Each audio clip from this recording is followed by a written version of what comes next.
السلام علیکم ورحمۃ اللہ تعالی وبرکاتہ۔ کیا فرماتے ہو علماء کرام اس مسئلے کے بارے میں؟ یہ قربانی کا گوشت مسلم لڑکی کی شادی دینا جائز ہے؟ تو اس کا جواب یہ ہے جائز ہے، دے سکتے ہیں۔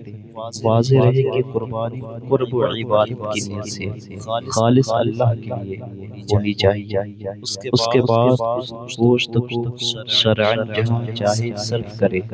قربانی کا گوشت ضرورت شادی وغیرہ میں استعمال کرنا جائز ہے اور دیا جا سکتا ہے۔ اگرچہ بہتر یہ ہے کہ ایک تہائی صدقہ کیا جائے، ایک تہائی رشتہ داروں کو دیا جائے اور ایک تہائی اپنے گھر کے لیے رکھے۔ امام اہل سنت مجدد دین ملت شاہ امام احمد رضا خان فاضل بریلوی فرماتے ہیں قربانی کے گوشت کی تین جہتیں ہیں: کھانا، جمع کرنا، کار ثواب میں صرف کرنا۔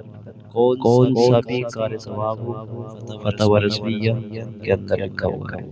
خلاصہ یہ ہے کہ مسلم لڑکی کی شادی میں دینا بھی تو کار ثواب ہے، اس لیے دے سکتے ہیں اور دینا جائز ہے۔ واللہ اعلم بالصواب۔